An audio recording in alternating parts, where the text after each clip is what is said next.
My girlfriend said she wanted more fun before engagement and suggested we see other people. I told her fine and slept with her sister a few days later.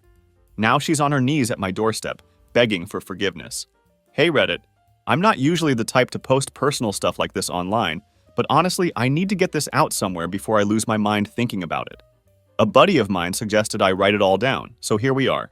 I guess sometimes you just need strangers on the internet to tell you whether you're crazy or not. My name is Tyler. I'm 29 years old, and until recently I was engaged to Madison, who's 27. We had been together for 6 years total. 6 years of what I thought was building something real together, and we'd been engaged for the last 2 of those years. This wasn't some whirlwind romance or a relationship that moved too fast.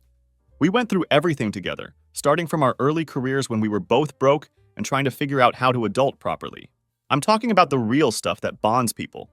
Helping each other scrape together rent money when we could barely afford ramen noodles. Surviving that brutal year when we lived in her parents' basement while saving every penny for a house down payment. We weathered job changes, family drama, financial stress, and all the regular relationship hurdles that either make you stronger or break you apart. I genuinely thought we had made it through the hard part and come out stronger on the other side. Don't get me wrong, we weren't perfect. No couple is. We had our arguments, our petty disagreements, our moments where we got on each other's nerves. But fundamentally, we felt solid to me. We had built something together that felt lasting, something worth protecting and nurturing. At least, that's what I believed right up until 3 months before our wedding, when everything I thought I knew about our relationship got turned completely upside down. We had everything booked for the wedding. Venue secured, invitations already sent out to family and friends, deposits paid on flowers, catering, photography, the whole 9 yards. We were in that final stretch where you're handling last-minute details and getting excited about finally making it official.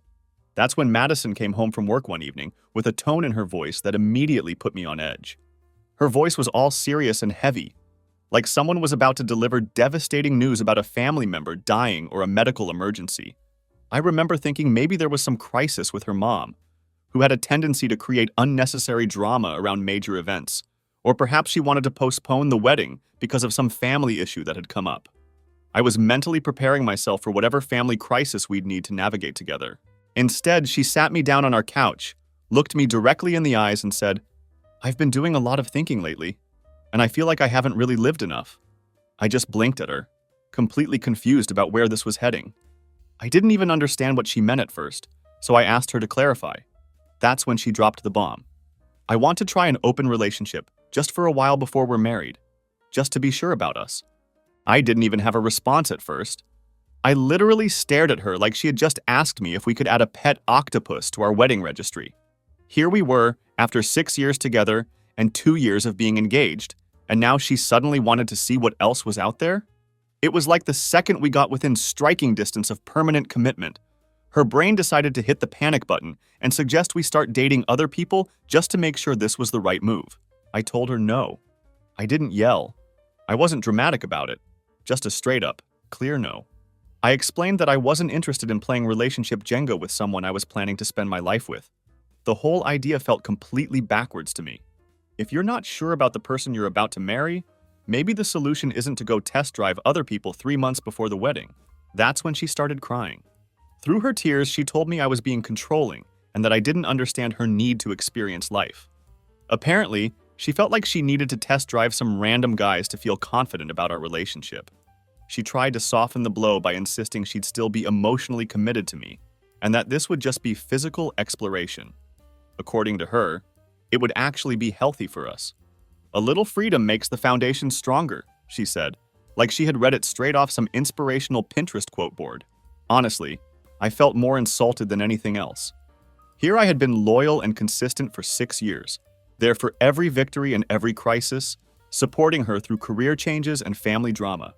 And now I was being told that I was basically a security blanket she wanted to fold up and put away temporarily while she explored her options. The message was clear. Tyler, the reliable boyfriend, wasn't quite enough to seal the deal without some comparison shopping first. For the next week, she kept pushing the idea relentlessly. She started sending me articles about how open relationships could strengthen couples, screenshots of random social media posts claiming that exploring before marriage led to stronger commitments, podcast clips from relationship experts, and even some ridiculous quiz about attachment styles. Every single time, I told her no. And every single time, she'd roll her eyes at me like I was being completely unreasonable for wanting a monogamous relationship with my fiancée. You know, the woman I was supposed to be planning a wedding with. I started to feel like I was losing my mind. It felt like I was being gaslit into believing that I was somehow the problem for wanting basic commitment from the person I was about to marry. Here I was, trying to hold on to what I thought were normal relationship boundaries, while being made to feel like I was the one who wasn't being progressive or understanding enough. Finally, I asked her the question that had been nagging at me. Do you already have someone specific in mind? She paused for just a moment, then smiled at me like I had just said something adorably naive. No, it's not about anyone in particular, she insisted. I just don't want to live with regrets, you know? That's when something inside me shifted. I looked her in the eye one night while she was going on again about how this was just temporary, just for now, just to make sure we were making the right choice. And I said, okay, let's try it out. She paused like she hadn't heard me correctly. Then she smiled. And I mean, she genuinely smiled like she had just gotten news about a promotion or won a free vacation. That smile told me everything I needed to know about how she really felt about this whole situation. Her eyes actually lit up as she asked, Really? You're okay with trying it? I nodded once, keeping my face completely calm. Yeah, why not? Then she started rattling off her guidelines like we were setting up some bizarre roommate agreement. Okay, so obviously no drama, she said, ticking off points on her fingers like she was going through a corporate checklist. Keep it casual, like no emotional attachments. If something happens, we tell each other, and oh, don't catch feelings. It was weird the way she said it. So matter-of-fact and businesslike. It made the whole thing feel like she had been thinking about this arrangement for a lot longer than she had let on. I just sat there nodding along like I was taking notes for some twisted relationship seminar. But in my head, I was thinking, how the hell did I end up here agreeing to a relationship that comes with its own terms and conditions page? But I kept my expression neutral and just said sure to everything she proposed. She downloaded a dating app that very night. Right there on the couch next to me, legs crossed casually, swiping through profiles like she was browsing sale items online. She even laughed at a few of the guys' profiles and showed me one dude she said looked like a wannabe Hemsworth brother. I didn't react to any of it. I just told her I was going to bed and left her there with her phone. That moment stuck in my head like gum on a shoe. She wasn't torn up about this decision. She wasn't wrestling with guilt or second thoughts about potentially hurting our relationship. She was excited. She was genuinely excited about the prospect of dating other people while engaged to me. That was the moment when something fundamental shifted inside me, and I stopped caring about salvaging what we had. I don't know if what I felt was heartbreak or just sudden clarity, but I definitely wasn't occupying the same emotional space anymore. I didn't want revenge. I didn't want to hurt her back, and I didn't want to compete with whatever she was looking for out there. I just didn't want to play the fool anymore while she treated our relationship like some kind of safety net. She thought she was unlocking some kind of freedom power-up, casually assuming I'd just sit around like a background character in her life while she explored her options. But that wasn't going to be how this played out. I didn't jump into anything right away, though. I wasn't trying to match her swipe for swipe, or immediately start dating to prove some point. Honestly, I spent the first few days just feeling completely numb. Not sad, not angry, just disconnected, like I was watching someone else's life play out in front of me rather than living my own. She was going out every other night almost immediately. She'd casually mentioned that she was grabbing drinks with someone named Chase on Tuesday, meeting up with a photographer on Thursday, and just hanging out with some friend from the gym that Saturday. I never asked questions or pressed for details. I didn't want to know more than I absolutely had to. I just nod and say cool, then go back to whatever I was doing. She seemed genuinely surprised that I wasn't being nosy or jealous about her activities, but I think she actually liked my lack of resistance too. The way she carried herself suggested that my non-reaction made her feel validated. Like the absence of drama from me confirmed that this whole arrangement was working exactly as she had envisioned.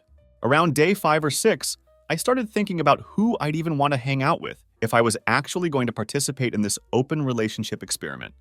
Not for revenge or to make her jealous, but I figured if we were really doing this now, I wasn't going to sit on the bench forever like some kind of loyal puppy waiting for her to come home. That's when I remembered Blake. Blake and Madison used to be best friends, and I'm talking about the kind of tight friendship that you see in movies. They were childhood neighbors, roommates throughout college, had matching bracelets, and basically did the whole best friends for life package deal. They were joined at the hip for years, finishing each other's sentences and having those weird telepathic moments that close friends develop over time. But 2 years ago, that friendship exploded in spectacular fashion. It was messy, dramatic, and permanent. The reason? Well, Blake made a move on me. It wasn't anything physical, but during a barbecue that Madison and I were hosting at our place, Madison had gone inside to grab something from the kitchen. Blake leaned in close to me and said, "If I were in her shoes, I wouldn't be dragging my feet on locking you down." She wasn't joking around or being playful. It was bold and direct. I completely froze, gave an awkward laugh, and tried to brush it off as casual conversation. But later that night, I told Madison exactly what had happened.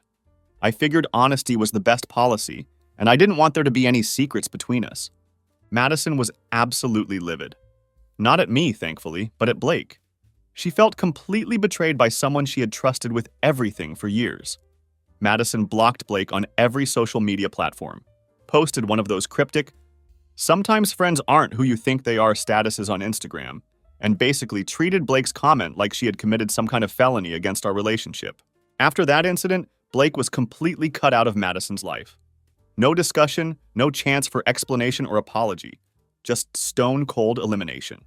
It was like Blake had never existed in Madison's world, and Madison made it very clear that anyone who wanted to remain in her good graces shouldn't maintain contact with Blake either. So while Madison was off on her find herself tour, dating random guys and exploring her options, I figured maybe I could catch up with Blake. Not for anything wild or dramatic, just to have a real conversation with someone who might understand the complexity of what I was dealing with. I wanted to get her perspective on this whole mess I was living through, and honestly, I just needed to talk to someone who knew both Madison and me well enough to offer genuine insight. So I sent Blake a simple message.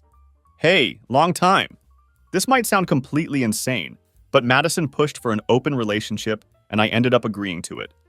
I'm not trying to start drama or cause problems for anyone. I just figured you might want to catch up over coffee sometime. She replied within 5 minutes. "You've got to be kidding me." She actually went through with it? Wow. "Yeah, I'm around if you want to talk. Let's meet up." We decided to meet that weekend at a neutral location, a coffee shop on the other side of town where we wouldn't run into anyone from Madison's social circle. Blake looked essentially the same as I remembered, maybe with slightly shorter hair and a different overall vibe, but she still had that confident, sharp, always observing quality that I remembered from the old days. The first thing she said after we sat down with our drinks was, "So you finally broke out of that spell, huh?" I laughed, more out of disbelief than actual amusement. "Not exactly by choice," I replied. She wanted freedom, so I gave it to her. We ended up talking for almost 2 hours straight. Blake wasn't gloating about the situation, which I genuinely appreciated. She told me that she had always thought Madison took me for granted, and that even back when we were all hanging out together regularly, she had noticed how one-sided things often felt in our relationship. I didn't argue with her assessment because, honestly, she wasn't wrong about that observation. Eventually, I made it clear to Blake that I wasn't looking to hook up with her or use her to make Madison jealous. I told her I just needed someone to talk to who didn't see me as Madison's property or as half of a couple that needed to be fixed. Blake nodded and said, "No pressure from me. I'm not here to cross any lines or complicate your situation. We're just two people catching up and talking through life." She said that, but I could definitely feel the unspoken history between us hanging in the air. There was an undercurrent of attraction and possibility that we both acknowledged without directly addressing. But for that afternoon, we just sat together, drank our coffee, and vented about life in general. When I got home that evening, Madison was on the couch scrolling through her phone like usual. She looked up and casually asked, "Where'd you go?" I decided to tell her the truth rather than make up some story or avoid the question entirely. "I met up with Blake, just talked," I said straightforwardly. The pause that followed was so long and heavy that I thought maybe she hadn't heard me properly. Finally, she spoke. "Blake? My ex-friend Blake?" "Yeah, her," I confirmed. Her whole face changed in that instant. The casual, relaxed expression she'd been wearing completely disappeared. "Are you serious right now?" she asked, her voice taking on an edge I hadn't heard in a while. I just nodded calmly. "We're just catching up, nothing crazy happening.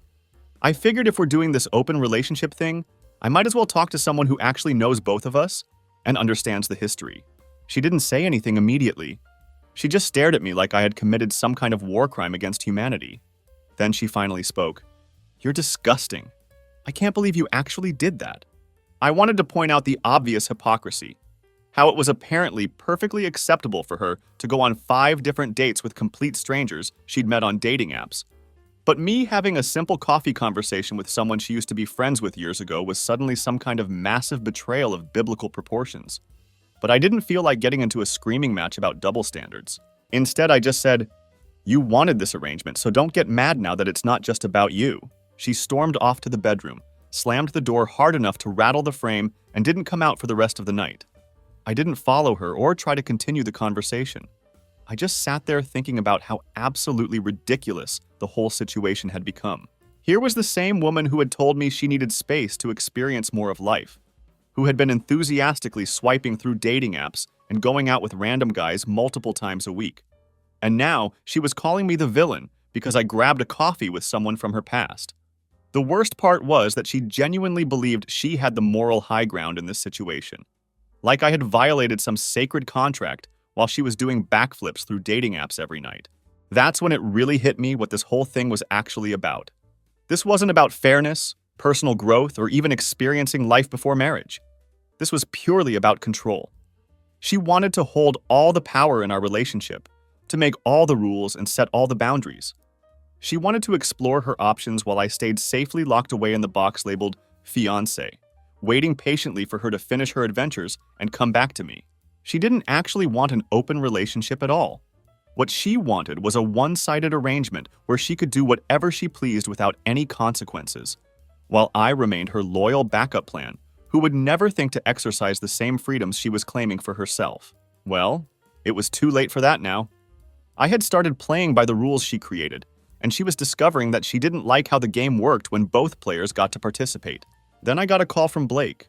She usually preferred texting, so I knew something was off when I saw her name pop up on my phone screen in the middle of a Tuesday afternoon. I picked up immediately. "Everything okay?" Blake exhaled audibly through the speaker. "So guess who just showed up at my place and acted like she was auditioning for some reality TV show?" I sat up straighter. "Wait, what happened?" "Madison," she said, her voice sharp but steady. "Yep, your lovely fiancé. She was banging on my door like she was about to report a major crime to the authorities. I thought someone had died, or there was some kind of emergency." "Did you let her in?" I asked. "No way. I just cracked the door open because I didn't want to deal with a full emotional meltdown happening on my front porch for all the neighbors to see. But apparently, that was a mistake." I rubbed my temples, already dreading whatever drama was about to unfold. "What did she say to you?" "She started shouting at me like we were in some kind of confrontation on a daytime talk show," Blake explained. "I'm talking about actual yelling, asking me if I was happy now, saying I was a home wrecker, claiming that I had swooped in the second things fell apart between you two." I was silent for a moment, trying to process the absurdity of it all. "You're kidding me." "I wish I was," she said with a tired laugh. "She said I'd been waiting for this opportunity for years and accused me of manipulating you into leaving her. Like I somehow orchestrated this whole open relationship idea just to get my claws into you." I sighed heavily. "I'm really sorry she did that. I didn't think she'd go that far or involve you directly in our mess." "It's fine," Blake said, her voice calmer now. "I just wanted you to know what happened in case she tries to spin some story about me being the instigator here." We hung up a minute later, and I spent the rest of the day thinking about how completely unhinged Madison's reaction had been. She was literally going to Blake's house to confront her about a coffee conversation, while simultaneously going on multiple dates every week with guys she'd met on dating apps. The next morning, Madison decided to give me the full silent treatment. I'm talking about completely committed silence. The kind where she would actively ignore my existence, even when we were in the same room. I walked into the kitchen, made my coffee, said good morning, and got absolutely nothing in response. Just her scrolling through her phone with that tight, fake calm vibe, like I had keyed her car and refused to apologize for it. She kept this act going for the entire day. She didn't ask where I was going when I left the house for a few hours, didn't text me, didn't call, didn't acknowledge my presence when I came back. Just stone-cold shoulder treatment all day long. I wasn't particularly surprised by her behavior. The way she had reacted the night before made it clear that she wasn't actually mad because I had done something wrong. She was mad because she had lost control of the situation that she had created. Her entire plan had been based on the assumption that she would be the only one actually participating in this open relationship experiment. By that point, I was seeing the whole dynamic much more clearly than I had before. She had this elaborate fantasy in her head where she got to be the one calling all the shots.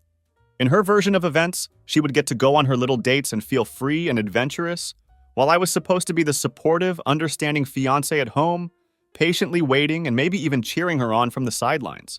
The second I flipped the script, even just by having an innocent coffee conversation with someone from our past, her entire fantasy started cracking apart.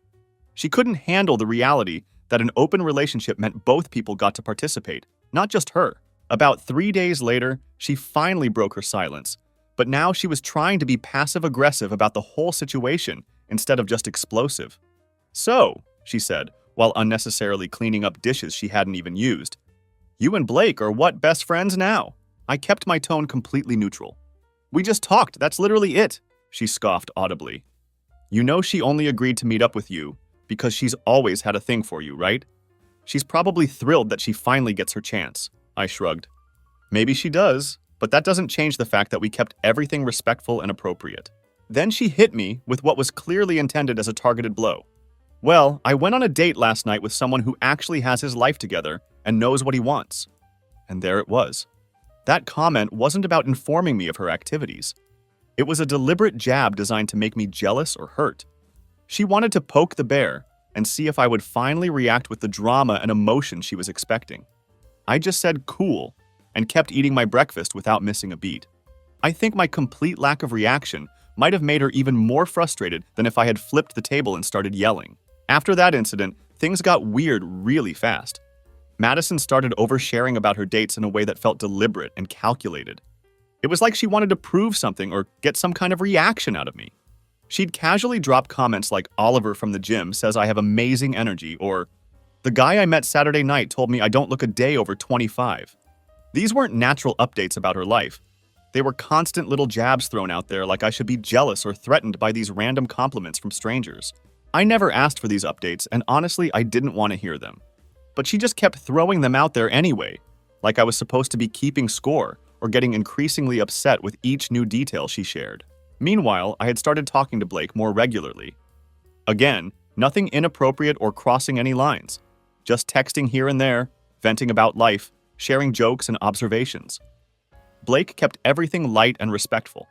She would ask me how I was holding up with everything, tell me that I didn't deserve to be treated like someone's backup plan, and occasionally send me memes that made me laugh harder than anything Madison had said to me in weeks. One night, Madison noticed me smiling at my phone while reading a particularly funny message from Blake. She immediately went into interrogation mode. "Who's that making you so happy?" "Blake," I said, not even trying to hide it or make up some story. She stared at me for a long moment like she couldn't believe I wasn't playing along with her unwritten rules about what was and wasn't acceptable. "You really think this is okay?"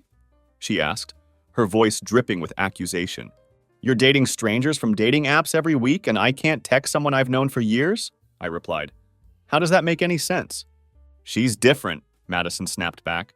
"She's not some random stranger from a dating app. She used to be my best friend and she has history with us." "Exactly," I said. "She used to be your friend. You're the one who cut her off completely, not me. If you didn't want me talking to people from your past, maybe you should have thought about that before asking for an open relationship." That shut down the conversation pretty quickly, or at least I thought it did. The next day, I got a phone call from Madison's brother Connor. He and I had always gotten along well over the years. We'd worked on a couple of home improvement projects together, shared beers during family holidays, and even helped each other move apartments a few times. So when I saw his name on my caller ID, I answered without thinking twice about it. "Hey man," he said, but I immediately recognized that tone. It wasn't a casual check-in call. It was a warning call dressed up as a friendly conversation.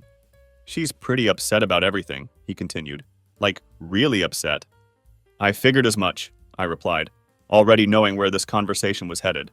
"She's been telling the family about you going on dates and bragging about it. But then the second you talk to someone she doesn't approve of, she feels betrayed and disrespected." I paused for a moment, trying to keep my tone measured.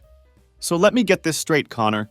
She pushes for an open relationship. I tell her no multiple times. She keeps pushing until I finally agree. Then she goes on multiple dates with different guys every week, And somehow I'm the one who's being disrespectful because I had a coffee with someone she used to be friends with? He went quiet for a second, then mumbled something vague about optics and context and how it looks from the outside. I wasn't having any of that diplomatic nonsense. Connor, I've been playing by the rules that she created. If she didn't want me talking to certain people or had specific boundaries about who was off limits, she should have thought about that before asking for an open relationship in the first place. He sighed heavily. Yeah, I get that, but you know how Madison is when she gets an idea in her head. Exactly, I said. I do know how she is, and that's exactly the problem. A few days later, Madison tried a completely new approach. She came into the living room and sat down next to me on the couch, speaking in this quiet, soft voice that I hadn't heard from her in weeks. I feel like we're growing apart, she said, looking at me with what appeared to be genuine concern. I looked back at her steadily. That's what tends to happen when one person in a relationship decides they want to sleep around before the wedding. She visibly winced at my bluntness. I didn't mean it like that when I brought it up. I tilted my head slightly. Then what exactly did you mean by it? She just sat there blinking at me, clearly not having an actual answer prepared. For the first time, I could see that the consequences of her own choices were finally showing up at her door, and she didn't have a plan to deflect or explain them away. I got up from the couch and looked down at her. If this whole situation is making you uncomfortable, you can always just end it. She didn't respond to that. She just sat there in silence, staring at her hands. That night, I decided I needed some space to think clearly, so I went for a long walk around the neighborhood. I didn't come home until pretty late, just needing to breathe and get some distance from all the chaos she had created, and then tried to blame me for participating in. When I finally got back to the house, she was asleep on the couch with the TV still on. Our wedding planning binder was on the floor, half open, with vendor contracts and seating charts scattered around it. I picked it up and put it away without saying a word or making any noise that might wake her up. I want to be clear about something. I'm not trying to paint myself as a saint in this whole story. I know I'm not perfect, and I made my own choices throughout this mess. But I didn't ask for any of this drama. I didn't throw the first match that started this fire. I just stopped pretending that I was fine with being stuck in a relationship where I was clearly plan A, while she was actively out there shopping around for what she hoped might be plan B. The next time she tried to bring up the state of our relationship, I was going to be ready with complete honesty. I wasn't going to do this whole exhausting loop of conversations again, where she created problems and then acted confused about why those problems had consequences. If she wanted to talk about honesty and growth and figuring things out, I had plenty of both to offer her. The following week, Madison shifted her approach yet again. It was like she was trying out different personalities and strategies to see which one would get the reaction she was looking for from me. First, she had tried being passive-aggressive and snippy. Then she had attempted the guilt trip route. Now she was going for concerned and reflective, like she had suddenly developed deep insights about our relationship. She started asking questions like, "Do you still love me?" And "Do you think we rushed into getting engaged too quickly?" But I could see right through what she was doing. These weren't genuine questions coming from a place of sincere self-reflection. These were carefully calculated feelers, little tests designed to see if she still had any emotional leverage over me. I understood what was happening. When someone realizes they don't have control over a situation anymore, they start reaching for whatever tools they think they can still use to manipulate the outcome. She was fishing for reassurance that I still cared enough to fight for what we had, even after she had systematically dismantled it. She wasn't being particularly subtle about her new strategy either. She started dressing up more when she was just hanging around the house, like she was trying to remind me of what I might be losing. She suddenly wanted to cuddle on the couch during movies, something she hadn't initiated in months. One evening, she made my favorite dinner without any special occasion and then casually said, "Remember when we used to cook together like this every weekend? Those were good times, weren't they?" Yeah, I remembered those times. I also remembered when she told me she needed to experience life by going on a bunch of dating app adventures before she could commit to marrying me. I remembered when she downloaded Tinder right in front of me and started laughing at guys' profiles like she was shopping for entertainment. I wasn't mean or petty about her sudden change in behavior. I didn't call her out on the obvious manipulation or make sarcastic comments about her newfound interest in being affectionate. I just didn't feed into the vibe she was trying to create. I'd say thank you for the meal, eat the food, watch whatever show was on, and then go to bed without making a big production out of any of it. I think my lack of dramatic response frustrated her more than if I had yelled or gotten emotional about everything. She was clearly expecting some kind of big reaction that would give her an opening to have the conversation she wanted to have. Then came the moment I had been anticipating, the big "we need to talk" conversation. She sat me down on a Sunday afternoon with no distractions, no phones, just full eye contact, and what she clearly thought was emotionally meaningful atmosphere. "I want to end the open relationship," she announced, like she was delivering important news. "It's not making me happy anymore. I miss what we used to have together." I leaned back in my chair and crossed my arms. I didn't say anything right away. I just let the silence sit there between us while I processed what she had just said. Then I responded, "Okay." Her eyes lit up immediately. She thought she had just won the game. She thought she had successfully tied everything up in a neat little bow, and we could go back to planning our wedding like nothing had happened. Then I followed up with the rest of my response. "And I want to end the relationship too." That stopped her completely cold. "What? I'm not interested in walking backwards just because you had second thoughts about the consequences of your choices." "Wait, so you're breaking up with me?" she asked, like she couldn't quite process what was happening. "No, Madison. You broke this relationship when you decided you needed to test drive other people before marrying me. All I'm doing is letting it finish falling apart instead of trying to hold together something that's already been destroyed." She went from hopeful to absolutely furious in about 5 seconds flat. Full-on shouting erupted immediately. "You're being completely dramatic! We can fix this situation!" she yelled. "Why are you throwing away 6 years together over something we can work through?" I kept my voice calm and steady throughout her outburst. "You were willing to throw it away first when you decided you needed to explore other options. All I did was let you follow through with that decision." That comment triggered an argument that lasted for the rest of the entire day. She pulled out every emotional manipulation card she had in her deck. She cried, accused me of being heartless and cold, claimed that I had been planning this breakup the whole time and just waiting for an excuse. She said Blake had been whispering poison in my ear, trying to ruin our relationship from the beginning. She blamed me for misinterpreting her intentions when she asked for the open relationship, insisting that she had just needed a little reassurance about our compatibility. Then she hit me with the most ridiculous accusation of all. She claimed that I should have stopped her before things went too far. That one really got under my skin. "I should have stopped you?" I asked incredulously. "You mean like when I said no 5 separate times and you kept pushing the issue until I finally gave in?" She didn't have a response to that. She just stared at me like she suddenly realized she had said way too much and revealed exactly how she really thought about the whole situation. That night, she stormed out of the house to go clear her head and didn't come home until after 1 a.m. When she finally did return, she slammed the front door hard enough to wake the neighbors and went straight to the bedroom without saying a single word to me. I stayed on the couch, staring at the ceiling and feeling this weird mixture of calm and sadness wash over me. I wasn't heartbroken about the relationship ending anymore. Mostly, I was just exhausted. Tired of trying to explain my basic boundaries to someone who should have understood them instinctively.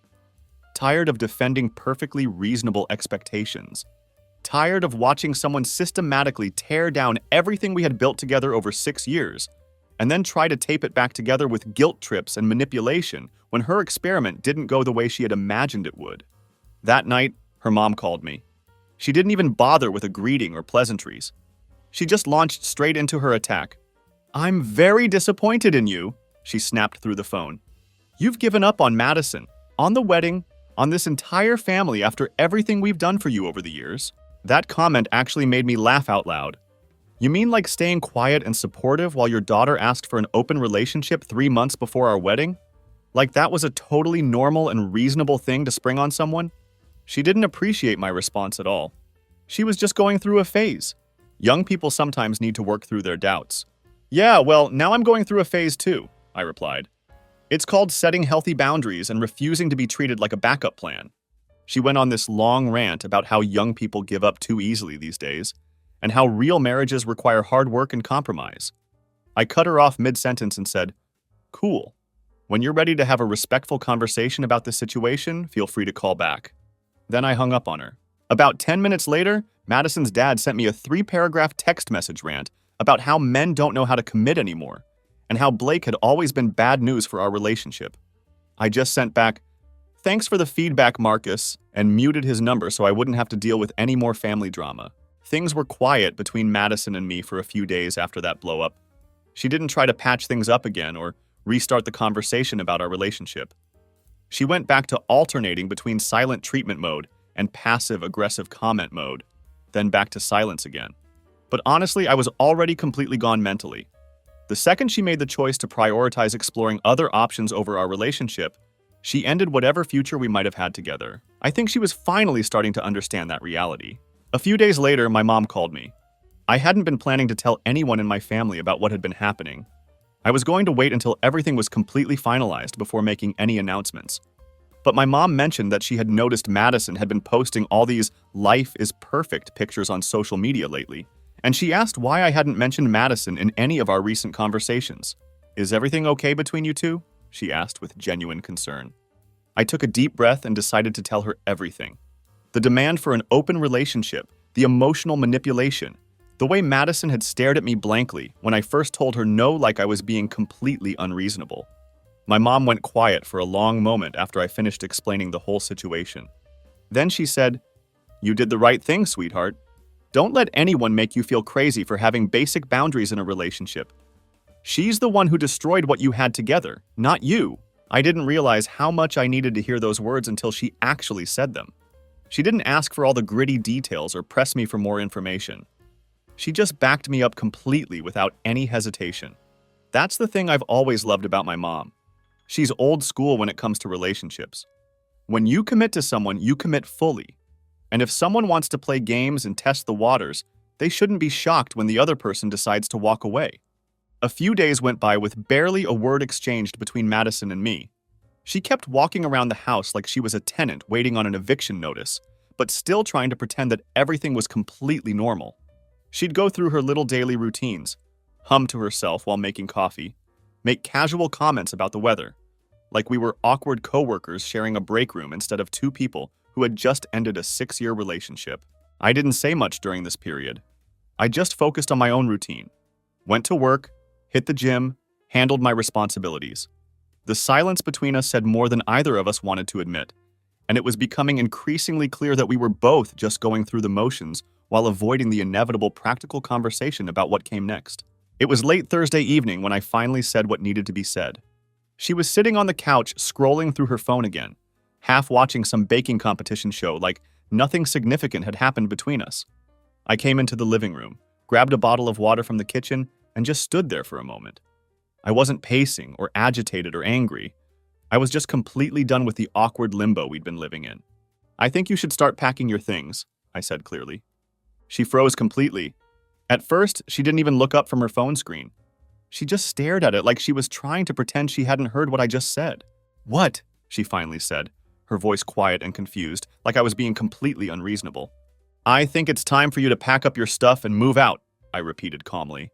"You need to find somewhere else to live." That's when she actually looked at me, her eyes wide with what seemed like genuine shock. "You're serious about this?" "Yeah, I'm serious," I confirmed. "This is my house. It was mine before you moved in with me. I pay the mortgage, all the utility bills, the property taxes, the homeowner's insurance, everything. You were always welcome here because we were building a life together. But that's not happening anymore, so this arrangement doesn't make sense." She sat there looking stunned for several seconds, her mouth open, but no words coming out. Then she tried to flip the script and make me the villain. "So you're just going to throw me out like I'm garbage?" "No," I said firmly. "I'm asking you to pack your belongings because we're no longer in a relationship. You wanted freedom to explore your options, and here it is. Take it." That comment lit the fuse on her temper. She stood up and started walking toward me, her voice getting progressively louder with each word. "You're being a complete jerk about this. I didn't cheat on you. I didn't do anything actually wrong. All I asked for was the chance to explore things a little bit before we tied the knot permanently. You agreed to it," she continued shouting. "You said yes to the open relationship. And now I'm saying no to continuing this relationship at all," I replied evenly. "You don't get to play the 'I didn't technically cheat' card when you made it crystal clear that I wasn't enough for you as I was." She started crying then, which used to affect me deeply, but this time I felt absolutely nothing. It was like watching a rerun of a show I'd already seen too many times. She was standing there trying to make me feel guilty for enforcing the logical consequences of the rules she had created. "I have nowhere to go," she said, like somehow that had become my responsibility to solve. You've got friends and family who care about you, I responded. You can stay with your parents or crash with your brother, or maybe even reach out to one of those guys you went on dates with recently. Yeah, that last comment hit her hard. She visibly flinched when I said it.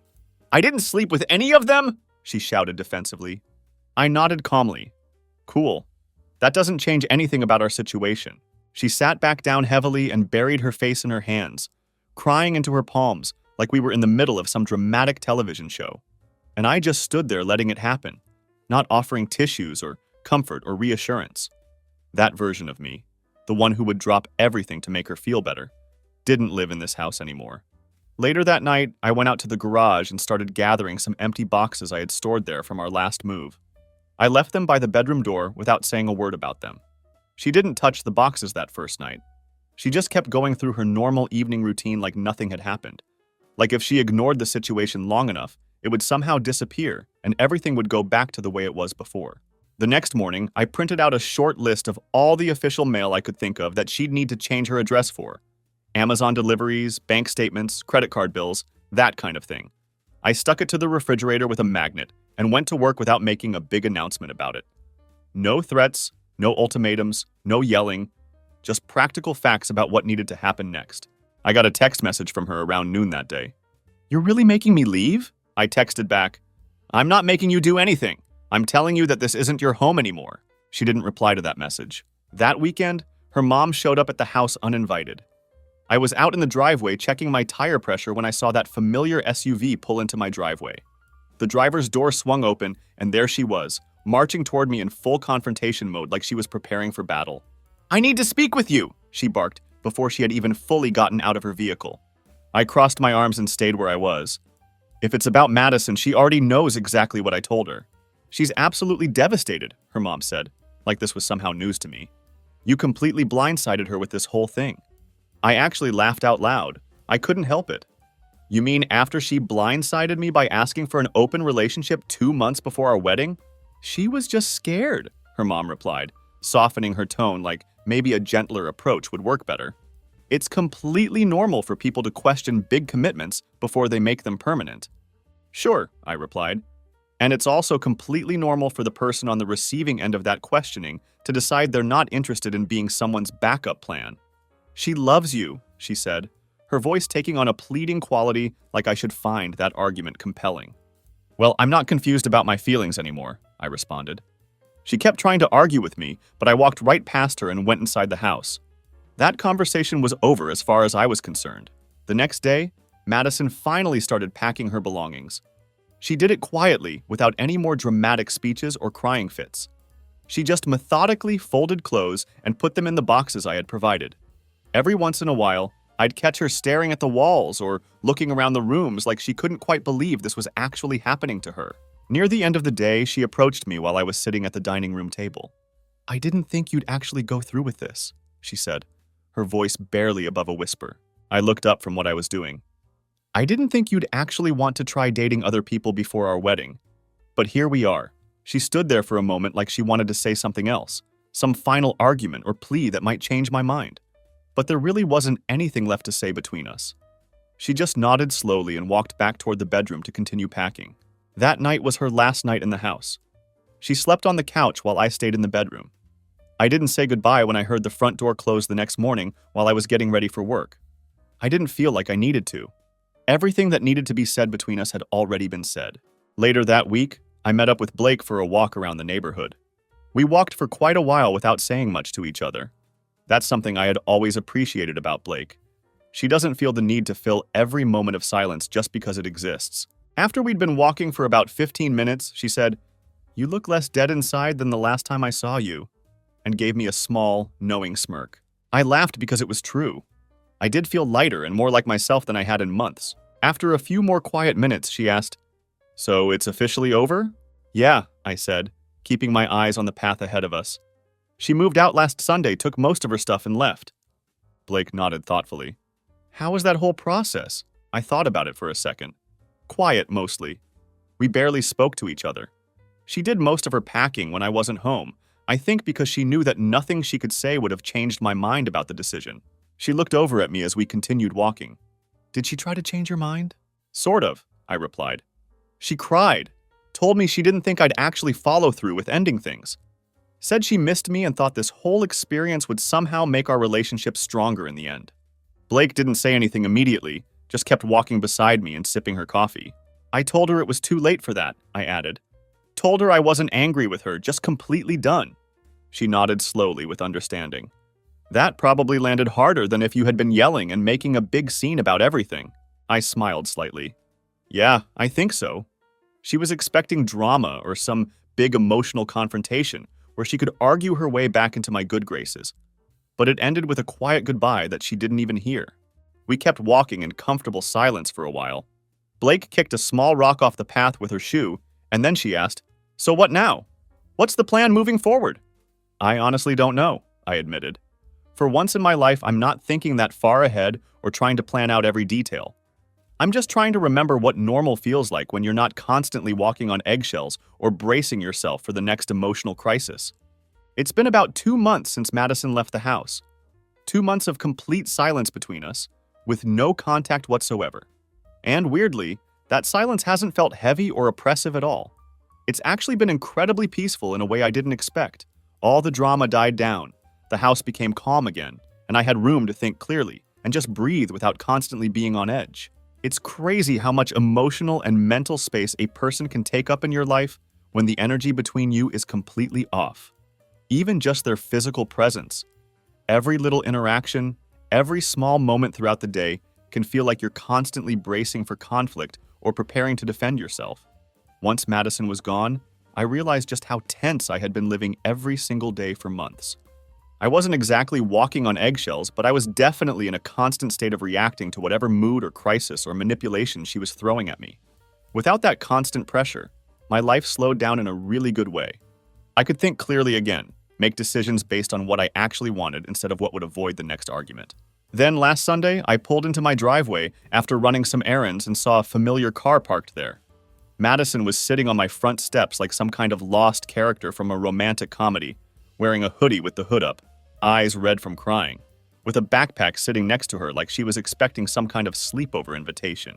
I stood in the driveway for a moment, took a deep breath to prepare myself, and walked up to the house without saying anything. "Hey," she said quietly as I approached. "Hey," I replied, keeping my voice completely flat with no emotion or invitation in it. She stood up slowly. "Can we talk for a few minutes?" I opened the front door. "If you want to." We stepped inside together. I set down my keys on the counter, leaned against it, and waited for her to say whatever she had come to say. She looked nervous in a way I hadn't seen from her in a long time. I think she had been expecting to walk in and find the same version of me that used to drop everything whenever she was upset or needed emotional support, but that guy had left the building quite a while ago. "I've been thinking about everything that happened between us," she began. "About how badly I screwed up our entire relationship." I nodded but didn't say anything in response. She started going on about how she had felt lost and confused, how she thought she needed space to figure herself out, how she had been trying to work through her own issues and fears about commitment. It was the usual collection of excuses and rationalizations that people use when they're trying to explain away behavior they know was wrong. And then she hit the line I knew was coming. "I miss you. I miss us." I still didn't say anything. I just waited for her to finish whatever speech she had prepared. "I miss the way you made everything feel safe and stable," she continued. "I didn't know how good I had it with you. I really didn't understand what I was throwing away. I could have said a lot of things in that moment. I could have asked her why she needed to go on dates with strangers to teach her something that should have been obvious after 6 years together. I could have asked her if her little experiment had been worth destroying our relationship. I could have pointed out that she was only back because whatever she thought she was going to find out there hadn't materialized. But I didn't say any of those things. I just waited for her to finish talking. "I know it's probably too late," she said, and this part actually felt honest. "But I had to try, even if this is just a conversation that goes nowhere." That acknowledgement felt genuine, but honesty doesn't erase history or undo damage that's already been done. This wasn't really a conversation. It was a last desperate shot at getting a second chance. "I don't hate you," I finally said after a long pause.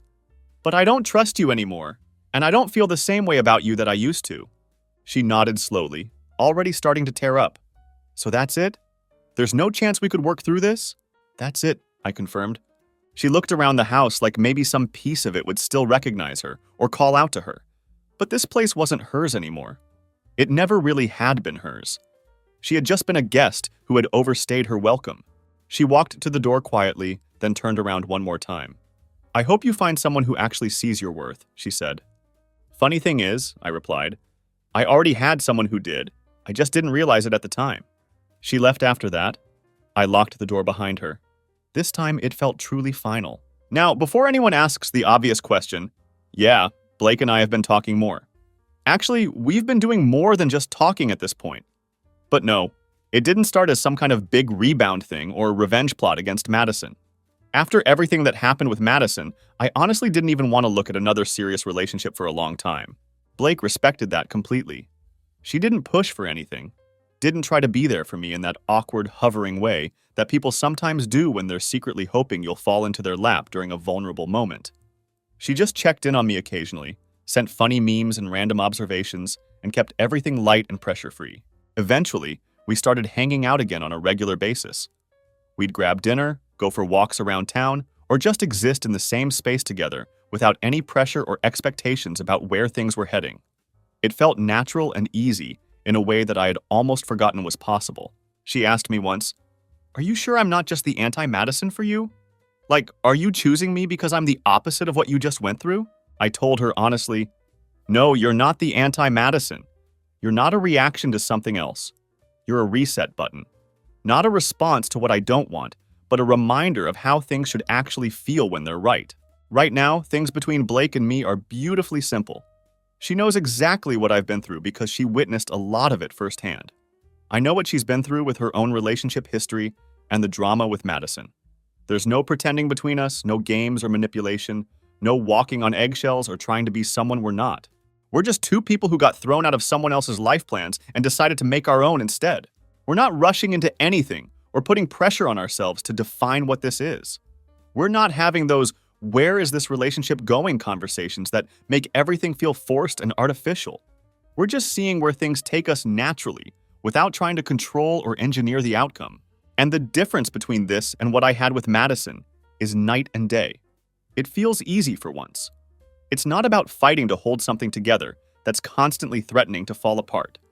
It's not about convincing someone that you're worth choosing or proving that you deserve their commitment.